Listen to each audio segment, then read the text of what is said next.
One of the things about long grass, as I've mentioned before, we have a hotbed which we use in February time to start some of the earliest crops. And obviously there isn't any mowing done at that time of the year, so what I do is make some hay which is used as a basis for the hotbed, and by making the hay now, and then when February time comes and I start making the compost in the hotbed, I'll need something to get it started, and the hay being soaked is what we need. You can't use a strimmer for the job of making hay because it cuts everything up too fine.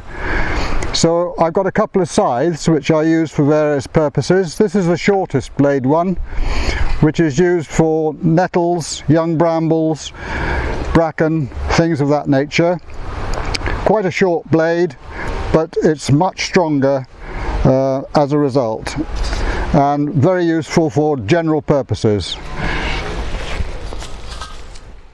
This is the one that I normally use. You can get blades even longer than this, but this is what's called an orchard length blade, and we're working in a small orchard here now. A blade of this sort, when you're working with a scythe, when you're cutting something, it needs to move that way in relation to what you're cutting. So you have to cut it in such a way that the blade slices along it. It's just the same as when a professional in the kitchen uses a sharp knife. You have to slice along something. Using a scythe is exactly the same. And we'll show you the motion needed. It's a two-handed tool. We'll show you the motion needed in a minute.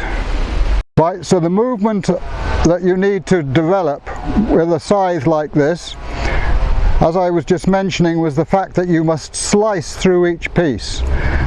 And to do that you need to go as close to the ground as possible and move them in such a way that you're pulling this, in my case the left hand, around like that. You can get left-handed scythes, but they're quite rare. So the action needs to be like this.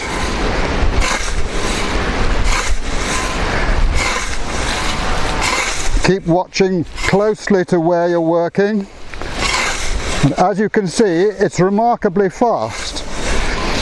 You don't need to worry too much about getting every blade.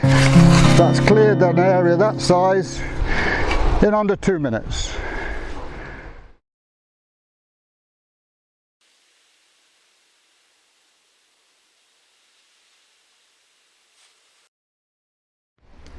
This is a small greenhouse where the main objective is to grow a few grapes. I'm not a wine drinker, but I do love grapes when they're nice and fresh.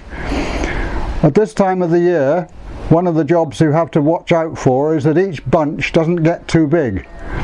And some of them sometimes will look a little bit grotty, but these are a white grape, and down on the lower two rods that's a red grape.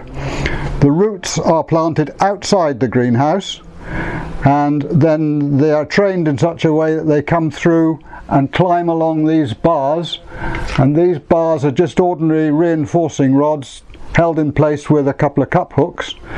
But this time of the year you just need to check over your grapes, and a straight pair of snips is easier to work with than secateurs, and you need to reduce each bunch very slightly to make sure that the main lot comes on. So there's one little bunch at the back here.